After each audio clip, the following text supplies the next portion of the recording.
अस्सलाम वालेकुम बच्चे, कैसे हैं सब लोग? अक्सर सब ठीक होंगे। आज हम 10th क्लास की केमिस्ट्री चैप्टर 15 का टॉपिक देखेंगे, percentage composition by mass, empirical formula and molecular formula. आज बेसिकली हम लोग जो पहला टॉपिक देखेंगे that is the percentage composition of mass by mass. Composition का मतलब होता है किस चीज से मिलकर बना हुआ है। परसेंटेज का मतलब होता है कितना परसेंट जो है आपके पास बना हुआ है, कितने परसेंट है किसी भी एलिमेंट का। तो इसको डिटेल में देखते हैं। कहते हैं percentage composition of a compound refers to the percentage mass of each element in a compound के एक कंपाउंड के अंदर कोई सा भी एलिमेंट है उसके मास का कितने परसेंट जो है उसका मौजूद है, उसको हम लोग उस एलिमेंट के परसेंटेज कंपोजिशन बोलते हैं। लाइक हमारे पास ना कंपाउंड बच्चे पता है किसको बोलते हैं? कंपाउंड इसको बोलते हैं जिसमें एक से ज्यादा एलिमेंट होते हैं, मतलब एक से ज्यादा किस्म के ना हमारे पास मॉलिक्यूल्स होते हैं, एटम्स होते हैं। लाइक जो वाटर है ये हमारे पास कंपाउंड है, इसमें हाइड्रोजन के एटम्स भी हैं, इसमें ऑक्सीजन के एटम भी हैं। तो अगर कहीं पे दो या दो से ज्यादा तरह के एटम्स या एलिमेंट्स मौजूद हों उसको कंपाउंड्स बोलते हैं। अब इसमें एलिमेंट कौन सा है? इसमें हाइड्रोजन भी मौजूद है और इसमें ऑक्सीजन भी मौजूद है। तो ये इसके अलहदा अलहदा, अगर मैं हाइड्रोजन को अलहदा या हीलियम को अलहदा कर दूँ, ऑक्सीजन को अलहदा कर दूँ, ये हमारे पास क्या है? एलिमेंट है। तो एलिमेंट क्या होता है? किसी एक टाइप के अगर एटम होंगे ना कहीं पे मौजूद, जैसे ऑक्सीजन है तो सिर्फ और सिर्फ ऑक्सीजन के ही होंगे, तो वो हमारे पास ऑक्सीजन का एलिमेंट होगा। अगर कहीं हीलियम है या हाइड्रोजन है, सिर्फ और सिर्फ हीलियम ही है वहां पे मौजूद है, तो फिर से वो किसके एटम होंगे? एलिमेंट होंगे, वो हीलियम के एटम होंगे। लेकिन अगर कहीं पे एक से ज्यादा, दो या दो से ज्यादा एलिमेंट्स है ना डिफरेंट तरह के आपस में एक जगह पे मौजूद हो, तो उसको हम लोग नाम देते हैं कंपाउंड में। अब हम लोग कंपाउंड कंपोजिशन, परसेंटेज कंपोजिशन का मतलब क्या है कि अगर ये मेरे पास कंपाउंड है जिसमें हाइड्रोजन भी है जिसमें ऑक्सीजन भी है, तो हम लोग पता करना चाह रहे होते हैं कि हमारे पास हाइड्रोजन की कितनी परसेंटेज है। मतलब अगर मेरे पास कोई पर्टिकुलर मास है कंपाउंड का, तो हाइड्रोजन का मास उसमें कितने परसेंट है और ऑक्सीजन का मास कितने परसेंट है। तो यहाँ पे परसेंटेज कंपोजिशन को यही बता रहा है, refers to the percentage mass of each element, कि अगर मेरे पास ये कंपाउंड है तो इसमें किसी भी एलिमेंट की कितनी परसेंटेज है, मतलब कितना मास मेरे पास, कितनी परसेंटेज है मेरे पास हाइड्रोजन एटम्स की है, कितनी मेरे पास ऑक्सीजन की है। तो उस परसेंटेज को जो हम बाय मास फाइंड आउट कर रहे होते हैं उसको हम नाम दे देते हैं percentage composition of the compound. ठीक है, आगे उसी चीज को डिटेल में कह रहा है कि the percentage of element in a compound is the number of grams of an element present in 100 gram of the compound. कहते हैं मिसाल के तौर पर हम ये एज्यूम कर लेते हैं कि मेरे पास यहाँ पे इस कंपाउंड के ना 100 ग्राम से, अब मुझे इसमें पता करना है कि हाइड्रोजन की परसेंटेज कितनी है। तो मैं मालूम करूंगी हाइड्रोजन के कितने ग्राम उस 100 ग्राम में, हाइड्रोजन के कितने ग्राम है और ऑक्सीजन के कितने ग्राम है। तो ये बेसिकली अगर हम परसेंटेज निकालना चाह रहे हैं तो हम लोग किसी भी एलिमेंट के ग्राम्स की बात करते हैं कि कितने ग्राम है। अगर टोटल मेरे पास 100 ग्राम है इस कंपाउंड का, टोटल इस कंपाउंड का 100 ग्राम है, तो फिर अगर मैं उससे पता करूंगी हाइड्रोजन के कितने ग्राम है, वो इसकी परसेंटेज कंपोजिशन हो जाएगी। फिर अगर मैं पता करूंगी ऑक्सीजन के कितने ग्राम्स है तो इसकी परसेंटेज हो जाएगी। ठीक है, कंपोजिशन हो जाएगी। कहते हैं इसके लिए हम लोग परसेंटेज कंपोजिशन मालूम करने के लिए ना हम लोग एक फार्मूला भी अप्लाई करते हैं। वो फार्मूला यहाँ पे गिवन है कि mass of the element in a compound divided by formula mass of the compound multiply by 100। मतलब फॉर एग्जांपल आपके पास इसका मतलब क्या है, टोटल मास कितना था, आपने परसेंटेज किसकी निकाली, फॉर एग्जाम्पल मैंने 100 की हाइड्रोजन की निकाली, तो हाइड्रोजन की जो मास है उसको डिवाइड कर दूंगी टोटल मास के साथ, उसको मल्टीप्लाई कर दूंगी 100 के साथ। तो आपने जिस भी एलिमेंट की परसेंटेज निकालनी है उसका आप मास को डिवाइड करेंगे total mass of the compound के साथ, उसको मल्टीप्लाई कर देंगे 100 के साथ। कहते हैं हमारे पास परसेंटेज कंपोजिशन जो है ना वो इंपॉर्टेंट कंसेप्ट है। अगर हमने किसी भी एलिमेंट के कंपाउंड की प्योरिटी फाइंड आउट करनी है, उसका एम्पिरिकल फार्मूला मालूम करना है और मॉलिक्यूलर फार्मूला। अच्छा, एम्पिरिकल फार्मूला मॉलिक्यूलर फार्मूला तो डिटेल में अगर टॉपिक्स हैं इसको वहां पे देखेंगे। पहली बात तो ये हमें कंपाउंड की प्योरिटी के बारे में बताता है, मतलब अगर कंपाउंड है तो उसमें बताएगा कि हाइड्रोजन के कितने हमारे पास मास है, ऑक्सीजन का कितना। फॉर एग्जाम्पल अगर मैं यहाँ पे कंपाउंड पानी को ले रही हूँ तो उसमें मुझे बताएगा कि हाइड्रोजन के कितने एटम्स हैं, ऑक्सीजन के कितने एटम्स हैं, तो जो इसकी प्योरिटी मतलब बताता है कि उसमें कौन कौन सी चीज मौजूद है।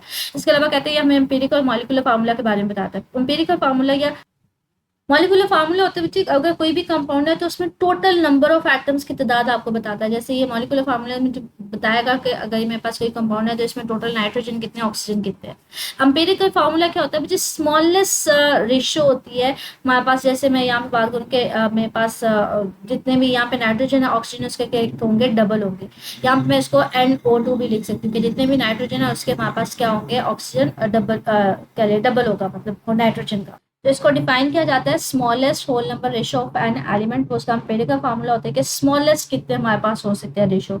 मॉलिक्यूलर में होता है कि टोटल हमारे पास नंबर ऑफ कंपाउंड्स कितने हैं। जैसे कार्बन डाइऑक्साइड है CO2 है, तो हमारे पास इसका तो होल नंबर रेशियो तो यही है, मतलब यहाँ पे 1 है तो इसका मजीद तो कम हो नहीं सकता। 1 और 2 की रेशियो है तो ये 1 2 ही आएगा। अगर पानी है तो H2 हो तो ये भी सेम ही रहेगा क्योंकि ये चेंज नहीं होगा। मतलब हाइड्रोजन 2 है ऑक्सीजन 1 है, तो ऑक्सीजन की इसकी स्मॉलेस्ट रेशियो 1 2 की है। यहाँ पे नाइट्रोजन 2 है ऑक्सीजन 4 है। अब ये देखिए ये स्मॉलेस्ट रेशियो हो सकती है, मतलब इसको हाफ कर दिया, इसको भी हाफ कर दें तो ये आ जाएगा 1n और O2 आ जाएगा। P4 और हमारे पास 10, तो इसकी भी स्मॉलेस्ट रेशियो हो सकती है, दोनों का हाफ कर दें, इसका 2 टाइम कर दें, उसका 5 कर दें, तो एम्पिरिकल का फार्मूला बताता है हमें स्मॉलेस्ट होल नंबर रेशियो, ठीक है। और मॉलिक्यूलर होता है कि हमारे पास टोटल नंबर ऑफ मॉलिक्यूल्स कितने एटम्स वहाँ पे मौजूद है। तो कहते हैं यहाँ से हमें अगर परसेंटेज कंपोजिशन का पता चल जाता है तो हमें उसके एम्पिरिकल फार्मूला का भी पता चलेगा, मॉलिक्यूलर फार्मूला का भी पता चलेगा, आगे हम डिटेल में इसको देखेंगे। आगे कहते हैं परसेंटेज कंपोजिशन होता है किसी भी कंपाउंड का, इसको हम थ्योरेटिकली भी मालूम कर सकते हैं या फिर हम लोग कोई प्रैक्टिकल के जरिए भी इसको मालूम कर सकते हैं। मतलब थ्योरेटिकली तो ये ना कि हम जैसे न्यूमेरिकल वगैरह कर लें, उसके जरिए हम किसी भी कंपाउंड के एलिमेंट्स को मालूम कर सकते हैं, या फिर हमारे पास दूसरा ये होता है कि लैब में जाके ना इसको प्रैक्टिकली परफॉर्म किया जा सके, ठीक है। आगे बेसिकली ये पूरा टॉपिक इंपॉर्टेंट कहाँ पे, इससे रिलेटेड एग्जाम्पल्स हैं, न्यूमेरिकल्स हैं, उसमें ये बेसिकली इंपॉर्टेंट है कि आपको कोई भी कंपाउंड दे दिया जाता है, उसमें कहता है कि डिफरेंट एलिमेंट्स की परसेंटेज कंपोजिशन मालूम करके दे, तो आपने बेसिकली इस फार्मूले के जरिए इसको मालूम करना है। तो इसको सॉल्व करने की तरफ आते हैं। सबसे पहले हमारे पास एग्जाम्पल है 15.9, कहते हैं find out the composition of calcium hydroxide, कि आपने परसेंटेज कंपोजिशन बताने की एक आपको कंपाउंड दे दिया हुआ है, कहते हैं इस कंपाउंड में कैल्शियम की परसेंटेज मालूम करें, इस कंपाउंड में आप ऑक्सीजन की मालूम करें और इस कंपाउंड में आप हाइड्रोजन की, जिसमें 3 डिफरेंट एलिमेंट्स है ना, एक कैल्शियम है, एक ऑक्सीजन है, एक हाइड्रोजन है, तो कहते हैं इन सब की ओवरऑल आप परसेंटेज अलग-अलग मालूम करें। तो पहले मैं टोटल कंपाउंड की तो पहले कंपाउंड मालूम कर लूँ। तो पहले हम लोगों ने क्या किया, इस पूरे कंपाउंड का फार्मूला मैथ निकाला। फार्मूला मैथ निकालना कैसे है वो हम लोगों ने आपको बताया था, मैंने कहा था हर एलिमेंट का ना हमारे पास एक मोलर मास होता है, हमारे पास जिसको कह ले मास नंबर होता है हमारे पास, उसके लिए ये जैसे मैंने आपको कहा था कि हमारे पास हम इसको एटॉमिक मास भी कह सकते हैं, हम इसको मोलर मास भी कह सकते हैं। मतलब हर एलिमेंट जैसे कैल्शियम है, ऑक्सीजन है, हाइड्रोजन है, मैंने आपसे कहा था पीरियोडिक टेबल में ना हर एलिमेंट के नीचे उसका ना एटॉमिक नंबर, या उसको हम कह सकते हैं, सॉरी एटॉमिक नंबर कह रही हूँ, मास नंबर या फिर मोलर मास नंबर लिखा होता है। जैसे आपके पास कैल्शियम है, कैल्शियम के नीचे हमारे पास कितना 40, अप्रॉक्सीमेटली 40 है इसका, ठीक है, मास। और अगर हमारे पास ऑक्सीजन की बात करें तो यहाँ पे 16 है, हाइड्रोजन की बात करें तो यहाँ पे 1 है, ठीक है। तो ये हमारे पास इनके मोलर मैसेज है। तो अब सबके अगर मोलर मैसेज को मैं जमा कर दूँ ना तो ये ओवरऑल इसका मुझे फार्मूला मैथ दे देगा। फार्मूला मैथ है कि हर एक का मोलर मैथ जो है उसको हम ऐड अप कर देते हैं। कैल्शियम का हमारे पास कितना था 40, वो मैंने आपको बता दिया कि आपको पीरियोडिक टेबल से पता चलेगा, यहाँ पे ये लिखा हुआ है 40, ठीक है। ऑक्सीजन का कितना है 16 यहाँ पे, लेकिन फार्मूले में देखें ऑक्सीजन और हाइड्रोजन हमारे पास दो है, ब्रैकेट में 2 लगाने का मतलब है ऑक्सीजन भी 2 है, हाइड्रोजन भी 2 है। तो इसका फार्मूला जो मैथ्स था हमारे पास है, मोलर मैथ्स कितना था 40 था कैल्शियम का, ऑक्सीजन का 16 है, लेकिन 2 होने की वजह से 32 हो जाएंगे। हाइड्रोजन का 1 होता है तो 2 होने की वजह से ये 2 हो जाएंगे। तो टोटल हमारे पास इसका फार्मूला मैथ्स कितना आएगा, सबको एडअप करेंगे सारे एलिमेंट्स को, वो 74 आ जाएगा। अब मुझे मालूम करना है कि कैल्शियम कितने परसेंट है 74 का, ऑक्सीजन कितने परसेंट है और हाइड्रोजन कितने परसेंट है। तो मैं कैल्शियम का जो मोलर मास है उसको मैं डिवाइड कर दूंगी टोटल मास के साथ। तो ये देखिए परसेंटेज कैसे निकालनी है हमने किसी भी एलिमेंट की, कि उस एलिमेंट के मास को हम डिवाइड कर देंगे टोटल कंपाउंड के मास के साथ, ठीक है। अब हमारे पास कैल्शियम का कितना है मोलर मास, वो हमारे पास है अप्रॉक्सीमेटली 40, ठीक है। 40 कैल्शियम का था, उसको डिवाइड कर दें 74 के साथ मल्टीप्लाई कर देंगे 100 के साथ, तो कैल्शियम की परसेंटेज आ जाएगी। इसी तरह से हम लोग ऑक्सीजन का निकालना है इस कंपाउंड में, तो ऑक्सीजन का कितना था 2 ऑक्सीजन से जो 32 होगा, 32 को टोटल के साथ डिवाइड कर देंगे तो मल्टीप्लाई करेंगे 100 के साथ, तो ये 43.72 आ जाएगा, 24 आ जाएगा। हाइड्रोजन का निकालना है, हाइड्रोजन का भी टोटल मास मेरे पास मोलर मास 2 था, क्योंकि 2 हाइड्रोजन थे, तो मेरे पास 2 को 74 से डिवाइड करेंगे तो 2.70 आ जाएगा। तो ये देखिए हर एलिमेंट का इस कंपाउंड में बता रहा है कि हमारे पास इस कंपाउंड के अगर 74 टोटल मास है तो इसका कितने परसेंट 54% कैल्शियम होगा, इसमें 43% ऑक्सीजन होगा और 2% इसमें अप्रोक्सीमेटली हाइड्रोजन होगा, ठीक है। आगे देखिए ये अगला बिल्कुल उसी तरह से है, ये भी काफी आसान है। कहते हैं 8.657 ग्राम, अब उसने मास खुद दे दिया हुआ है, एक कंपाउंड है जिसका टोटल मास इतना है। कहते हैं इसमें हर एलिमेंट्स की अपने कंपोजिशन फाइंड आउट करनी है। कहते हैं हमारे पास ये कितना देता है 5.217 ग्राम देता है कार्बन का, ठीक है। एक एलिमेंट ये दे रहा है 0.962 ग्राम दे रहा है हाइड्रोजन के, और तीसरा दे रहा है 2.78 ग्राम। कहता है टोटल मास ये था कंपाउंड का, इसमें इतना मास जो था वो कार्बन का था, इतना मास हाइड्रोजन का था, इतना मास ऑक्सीजन का था। अब हर एक एलिमेंट का परसेंटेज मालूम करनी है। परसेंटेज हमने मालूम करने के लिए फार्मूला क्या निकाला था, हमने फार्मूला देखा था उसके लिए होता है मास ऑफ एलिमेंट, के किसी भी एलिमेंट जिसे आपने परसेंट निकाली है total divided by mass of compound multiply कर देंगे 100 के साथ। अभी अगर मैंने सिर्फ और सिर्फ कार्बन का पहले निकालना है तो मैं क्या करूंगी, कार्बन की परसेंटेज निकालने के लिए इसके मास को टोटल मास से डिवाइड करूंगी, 100 से मल्टीप्लाई कर दूंगी तो ये इसकी परसेंटेज आ जाएगी। इसी तरह हाइड्रोजन की आपने निकाली है तो उसके मास को उसके टोटल मास के साथ कंपाउंड के मास के साथ डिवाइड करेंगे तो इसकी परसेंटेज आ जाएगी। ऑक्सीजन का निकालना है तो ऑक्सीजन के मास को टोटल कंपाउंड के मास से डिवाइड करेंगे, मल्टीप्लाई करेंगे 100 से, तो इसकी परसेंटेज आ जाएगी। ठीक है। तो ये इंपॉर्टेंट है टॉपिक, इससे रिलेटेड बच्चे कोई से भी आपको एग्जांपल दी जा सकती है न्यूमेरिकल में। आगे कहते हैं इससे रिलेटेड क्विक चेक है, calculate the percentage of the sulphate ion SO4 minus in aluminium sulphate. हमारे पास मतलब उसमें सल्फेट आयन की ना टोटल ये कंपाउंड है हमारे पास, कहते हैं इस कंपाउंड में ना आपने इस सल्फेट आयन की ना परसेंटेज निकालनी है। ये एग्जांपल जो हमने पहले वाली की थी ना 5.15.9, ये बिल्कुल वैसे है, मतलब टोटल पहले कंपाउंड की परसेंटेज निकालेंगे, इसका फार्मूला मैथ निकालेंगे, और फिर इसमें सल्फेट का जो मेरे पास मोलर मास होगा उसको टोटल कंपाउंड के फार्मूला मास से डिवाइड कर देंगे, मल्टीप्लाई कर देंगे 100 के साथ। तो इसको सॉल्व करते हैं हम लोग। तो ये देखिए क्विक चेक के पहले एल्यूमिनियम सल्फेट कंपाउंड ये ना, पहले इसका टोटल फार्मूला मास निकालेंगे। फार्मूला निकालने मास निकालने से पहले हमें इसका मोलर मास पता होना चाहिए, हमें सल्फेट का पता होना चाहिए, और हमें ऑक्सीजन का पता होना चाहिए। मैंने कहा था आपको कहाँ से पता चलेगा बच्चे, आपको पीरियोडिक टेबल से पता चलेगा। ठीक है, तो सबसे पहले तो एल्यूमिनियम का देखते हैं हमारे पास क्या है। एल्यूमिनियम यहाँ पे हमारे पास है एल्यूमिनियम, ये देखिए इसका मोलर मास जो है ना ये 26.98 है, मतलब अप्रोक्सीमेटली 27 है। ठीक है, तो ये देखिए एल्यूमिनियम का 27 है। आगे हमारे पास क्या है, सल्फर। सल्फर का हम लोग इस पीरियोडिक टेबल में देखते हैं हमारे पास सल्फर कहाँ पे है। सल्फर का ये देखिए यहाँ पे 32 है। ठीक है, तो सल्फर का हमारे पास कितना है 32, और ऑक्सीजन का तो वैसे हमारे पास 16 है, ये भी हमारे पास पीरियोडिक टेबल। ये यहाँ पे हमारे पास ऑक्सीजन इसका 16 है। तो ये इंडिविजुअली इसने क्या किया, पहले सबके मोलर मैसेज देखते हैं, या एटॉमिक मैसेज भी इसको बोला जाता है। ठीक है, तो ये हमारे पास एल्यूमिनियम का, सल्फर का और ऑक्सीजन का। लेकिन अब हमने इस कंपाउंड का टोटल लिखना बचा। एल्यूमिनियम यहाँ पे कितने हमारे पास 2 है, तो हम क्या करेंगे 32 को 2 से मल्टीप्लाई करेंगे, तो मेरे पास एल्यूमिनियम के दो कह लें क्या क्या आएगा, 2 एटम्स हैं, तो मेरे पास टोटल 54 आ जाएगा। सल्फर है, सल्फर के पीछे यहाँ पे ब्रैकेट के साथ 3 है, मतलब टोटल सल्फर कितने हैं 3 है, और एक का कितना था 32, तो 3 के कितने होंगे।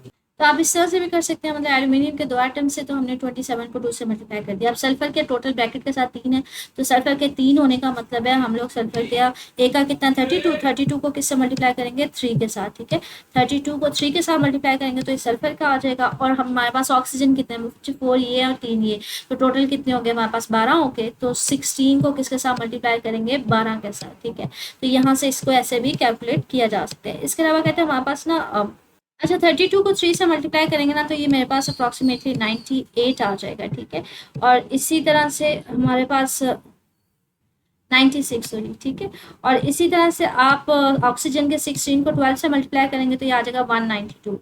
ठीक है, तो आपके पास ये डिफरेंट एलिमेंट्स का ना हमारे पास एटॉमिक मैसेज आ गया। हमारे पास एल्यूमिनियम के कितने आए 54, सल्फर के कितने आए 96, टोटल हमारे पास सल्फर 3 थे ना, तो 3 के सल्फर के हमने 96 निकाल लिया। ऑक्सीजन 12 थे, ऑक्सीजन का टोटल कितना आया 192।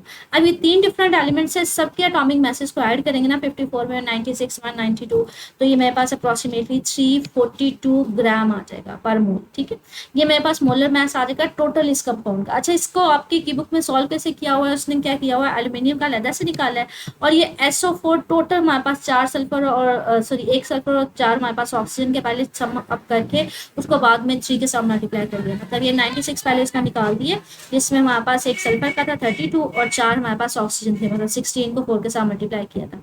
तो उस तरह से निकाल लें, उस तरह से निकालना चाह रहे हैं, या फिर इस तरह से आप स्टेप वाइज लेदर सब एलिमेंट्स को निकालना चाह रहे हैं तो वैसे भी निकाल सकते हैं। तो ये हमारे पास कंपाउंड का आ गया। अब कंपाउंड में हमने किसका निकाला, हमने तो सल्फेट का निकालना है, तो मुझे किसका चाहिए सिर्फ और सिर्फ SO4 का चाहिए। सल्फर का हमारे पास कितना होता है बच्चे 32। ठीक है, तो हमारे पास ऑक्सीजन कितने हैं 4 है ऑक्सीजन, तो मैं क्या करूंगी 4 को 16 के साथ मल्टीप्लाई करूंगी और जो भी आंसर आएगा उसको मैं 32 में ऐड कर दूंगी, क्योंकि ऑक्सीजन हमारे पास कितने थे 4 थे। तो यहाँ पे हमारे पास जो आंसर आएगा वो 96 आएगा। 96 हमारे पास है कि जो लाइक अब 96 हमने सल्फेट आयन का बताना है कि ये टोटल का कितने परसेंट था। हम क्या करेंगे 96 को डिवाइड कर देंगे टोटल के साथ, तो ये देखें हमारे पास उसका आ गया।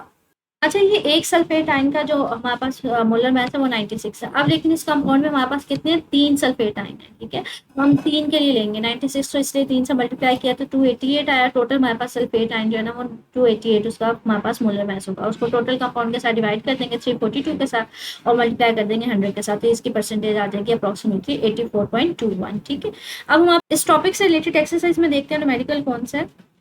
थर्ड न्यूमेरिकल है इस चैप्टर का, कहते हैं find out the percentage of sodium in sodium bicarbonate. क्या आपके पास एक कंपाउंड दे दिया हुआ है, कहते हैं इस कंपाउंड में ना आपने सोडियम की परसेंटेज निकालनी है। तो पहले तो इसका मुझे टोटल का फार्मूला मैथ निकालना पड़ेगा, फिर जो भी सोडियम का होगा मेरे पास फार्मूला कह लें कि मोलर मैथ उसको टोटल के साथ डिवाइड कर दूंगी। तो इसको देखते हैं हम लोग सॉल्व करते हैं। ये हमारे पास सिंपल 15.3 न्यूमेरिकल है कि सोडियम बाइकार्बोनेट आपके पास गिवन है। हमें